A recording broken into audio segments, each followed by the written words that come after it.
We visited Tulum recently as a family of 5, and this trip was a little different than usual. This was our first experience trying an all-inclusive resort, staying at the Hilton Tulum. In this video, I'll share what that experience was like, what activities there were for adults and kids, what I thought of the property and the food, a few packing and planning tips, and lastly, a full breakdown of the budget and how we were able to save money on this trip. First, let's talk about the flight. We took a direct flight from Minneapolis, and other than the long lines and long wait at the Cancun customs, our flight experience was actually pretty standard. I've previously done a video on flying tips with children, and I will link that over here. Once outside of the Cancun airport, there were a lot of different taxi options. Bargaining was totally acceptable, and we found that it was cheaper to either use like cash Mexican pesos, or if you can use a credit card that pays in pesos, that was more advantageous than using US dollars. Just make sure your card has no foreign transaction fees. There are people that seem to prefer booking a shuttle ahead of time, and there's nothing wrong with that route, but it didn't seem any nicer or cheaper than just picking a taxi when you arrive. After about an hour in the taxi, we arrived at the Hilton Tulum. The property itself is kind of sprawled out into the main building, which had the restaurants and some pools and entertainment area, and then 6 casas, which was where all the hotel rooms were. There were restaurants and pools kind of scattered throughout, and you can hop on a golf cart shuttle to get between the buildings. We never really had to wait long for these golf carts. They seem to be running back and forth all day long. But if you have time and are in the mood for a stroll, all the buildings are also interconnected. If you wanted to walk from one end of the resort to the other end, that is also totally possible. My first impressions on arriving at this property was how open it felt. You get off the taxi, and right away you can see through the doors of the lobby all the way out to the ocean, and you can feel the ocean breeze. There was a beverage cart that offered welcome drinks, and they had a non-alcoholic option as well. The kids really liked that drink. When we checked in, we got upgraded to an ocean view room on the 3rd floor of Casa 5, thanks to our Hilton Diamond status. Overall, I really like the modern design of this hotel, and I also like that it is kind of low rise still. It's only 3 stories high, and it's a little more spread out versus some of the other all-inclusive resorts that I have in my head that are giant, tall buildings, apartment complex feel. So this was not like that. It's also a newer resort, so everything was in pretty good condition. The room itself was spacious enough for all 5 of us, and we had a little balcony that looked out to the ocean. The staff was telling me that Casa 5 is best for looking out to the ocean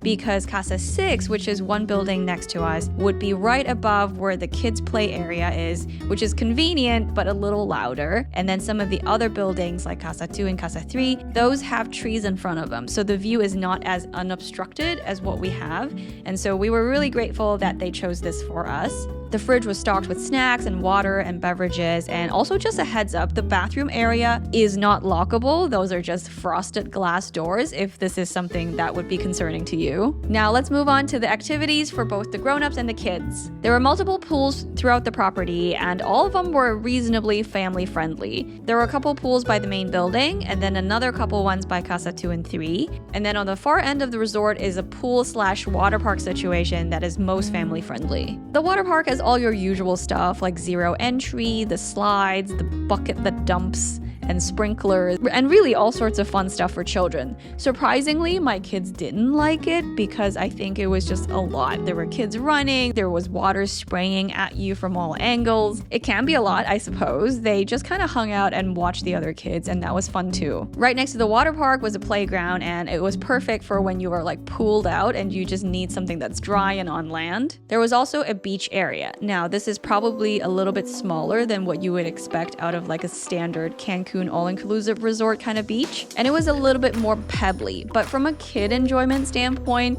you get to scoop sand, you get to like pick out cool shells and splash around in the water. Sometimes there's iguanas and crabs that walk by. It was just as fun, even though it was a smaller beach. I know as far as water activities, they also have paddle boarding and snorkeling. My kids were a little small for that, but that looks like something that you can easily sign up for by the front desk. There was also a whole calendar of activities like group fitness and yoga and shows in the evening. And there was a separate calendar for children's activities. So like at the kids club, they had face painting, They had go-kart racing. It was all sorts of entertainment for kids that are 4 and up, and you can even drop off your kids there. But my kids didn't really want to leave us, and that was okay too because we were only there for a few days and we just chose to hang out together as a family. Last thing I want to mention for things to do on property, there's a spa at the Conrad, which is kind of a shared spa between the Hilton and the Conrad over there. And I highly recommend this. It is more on the expensive side for a spa, but I think the overall vibe was just really chill. They had these stone loungers that were heated. So like you lay on it and it's just like heated from the bottom. You can get massages, facials, whatever. And the treatment rooms were also kind of tucked within a lot of greenery and a beautiful wooden path that weaves around the whole spa area. It feels very serene and very much like a retreat. There was also a pool in the middle where you can get drinks and snacks and just hang out for a bit. The overall experience at the spa was amazing, and me and my husband, we actually took turns going over there. One person would be watching all the kids, and then the other person gets a little retreat. And as you do when you sneak out to go enjoy yourself for a moment, there was a little bit of guilt about the other person being solo. We both felt it, and we both kind of tried to rush the whole experience and come back. But looking back, I wish we both took our sweet time to experience the sauna, the steam room, the cold plunge. There were so many things in the spa that we didn't really have time to enjoy and explore. Maybe next time. Maybe we'll just bring the grandparents with. Beyond the resort itself, there were also a lot of other things you can do in Tulum.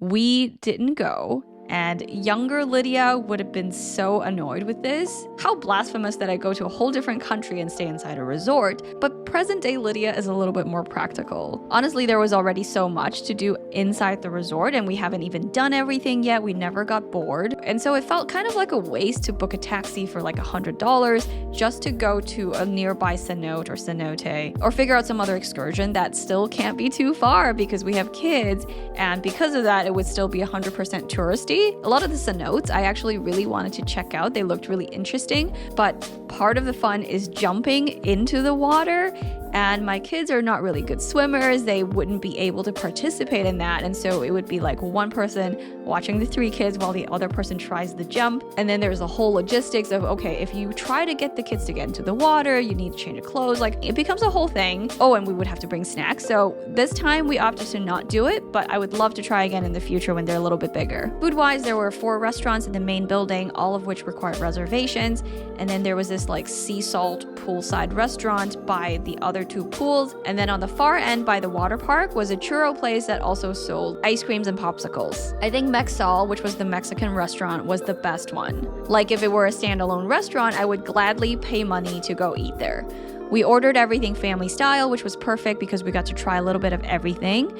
All the other restaurants were okay. Like, it was sustenance, but it wasn't like a food heaven of any kind. I guess if you're really into food, this is really not the place for that. You won't go hungry, there's enough to choose from, the kids were happy, you didn't have to pack snacks. All of that was amazing and convenient, and the drinks were good. But yeah, this is not the place to get some mind-blowing culinary experience. There were also buffet options for all the meals, and they were all pretty solid. It was easy and good variety, and really you can't beat sitting by the ocean and eating a few pastries. Room service-wise, we only tried it for 1 day. I would say that that's my least favorite food option amongst all the other restaurants and buffet options in this resort. As far as planning and packing tips, I'll link the other videos I've done before on like accessing lounges, flying with kids, what to pack on your carry-on and whatnot. Specifically for this trip, I think obviously you need swim stuff, and I recommend 2 sets of swim outfits per person because the air is just a little bit more humid, so it'll take time for your previous outfit to dry. I guess unless you don't mind putting on kind of a cold, damp outfit to go back into the pool. And secondly, a swim cover-up or just a dress that can pull over your outfit for when you're taking a break from the pool and you would like to wear something if you're wanting to go into a restaurant and then come back out later, or just something to put on when you inevitably have to take a kid to a potty break. Number 3, you'll want swim diapers if you have babies. Number 4, pool toys. It could be like the wind-up swimming turtle things or the little fish things. It could be the sinky toys. It could be just a bucket and a scooper. We actually forgot this, and fortunately we had friends that brought them, and we also had like some friendly families in the general pool area that were happy to share. So very thankful for that. Number 5 is floaties or life jacket, depending on the abilities of your children and how comfortable they are with water. Number 6 is sun protection, so UPF clothing and hats and sunglasses and sunscreen. I'll find a link to everything and put them in the description box, and I'll clarify which ones I've used before and what I thought of them and which ones are things that I'm looking up and want to bring on the next trip. And lastly, this one we actually forgot. Bring cash in tippable amounts. Initially, we only had a 20 that we needed to break, and luckily they had singles in the hotel lobby, but best to just be prepared. I also recommend getting global entry for your trip returning to the United States if this is where you're coming from. It just speeds everything up at customs, and I'll link the video in the description and also somewhere around here. Finally, let's end the video by talking about our budget and how much this trip cost and how we were able to save a little bit of money. I want to start by saying I know you like travel and vacations. That's why you're watching this video. And regardless of what your annual budget for travel is, the tips I'm about to share can either help you go from thinking none of this is affordable to, oh wow, I could actually save up for that. Or if you already take 5-6 family trips per year, this can help you get that bonus 7th trip simply by optimizing how you spend. And I'm super passionate about both of these scenarios. Total for the trip for all 5 of us was $1,650, of which $500 was completely optional spend at the spa. So really the core of this trip was $1,150 for a family of 5 for 4 days in Tulum, which I think is pretty solid value for money. This is the complete cost breakdown of how we were able to manage that. For our Delta flights, we booked it through Virgin Atlantic, which cost us 100,000 Virgin points for 4 tickets round trip, because the baby was a lap infant and didn't need his own seat. The Virgin miles were transferred over from Chase credit card points, and at that time there was a 30% transfer bonus, which meant we only used 80,000 points total. The taxes for the flights ended up being $435, and I don't remember which way had more taxes. One way was only $5, but the other way was like close to $100. For luggage, we checked 1 bag each way, and that came out to be $10. It was $30 per bag each way, but we also had a $50 credit through a credit card. For the hotel room, we stayed for 3 nights, and 2 of those nights were paid for by a free night award through Hilton. The free night award certificates came with our Hilton credit cards. The remaining night, including all the taxes and fees, was $510. However, I also had a $200 resort credit from Hilton,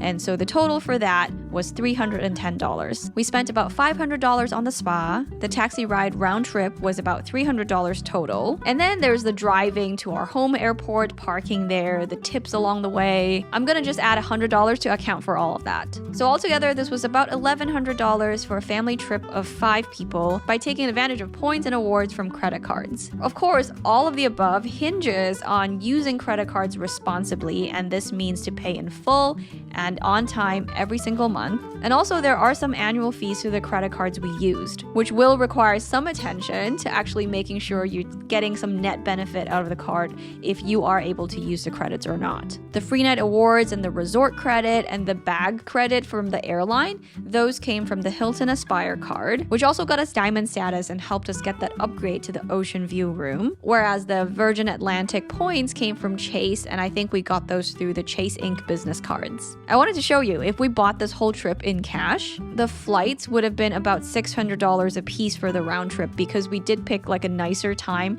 and flew directly from Minneapolis to Cancun on Delta main cabin and not basic economy. Plus the baggage fees would be more, and there would be some expenditure at the airport for eating breakfast or eating lunch if we didn't use the lounges, and the hotel total would have come up to more like $1,600, bringing the total for the trip to a little over $3,000 for the same thing. Oh, just one more asterisk from the budget. I'm not including any clothing expenses, but if you're truly making a budget to figure out how much to save for a trip like this, I would count that in. Would you be buying new swimwear? How many? Would you need like outfits for the resort? I think this is a fantastic reason to use something like Rent the Runway. Just get like 4 outfits that are completely new and resort friendly that you don't have to feel compelled to wear again. All right, so what's my verdict on this first venture into an all-inclusive resort?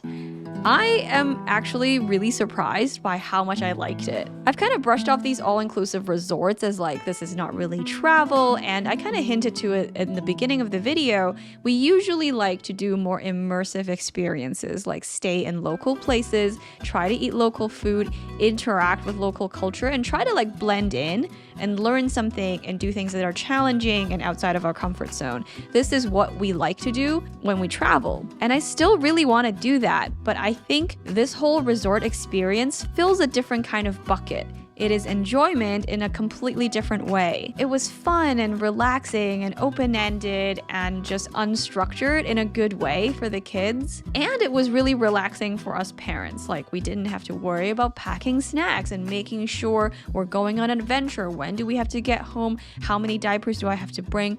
All of it was right here, and we can just go back to the room if we needed to. There's food everywhere available. All you have to do was ask. We're not meal planning, grocery shopping, getting food ready for dinner times that need to be at whatever time and following a clock and going to school and going to activities. We're just showing up with some swimwear and sunscreen, and that's it. It feels a little bit like a break from adulting, and I can totally see how we would want to work this into every winter. Take a break somewhere warm, especially considering how long our winters normally are and how easy it is to just save some money with points and add this bonus trip. I think going forward, we're gonna do a little bit of both. Some purely vacation-y, leisurely trips kind of like this, and then some of our more classic, out of the comfort zone travel experiences that are more exhilarating and exhausting in a good way and awe-inspiring. What do you guys think? Leave me a comment and check out my other videos about family travel tips and ideas right here on the screen.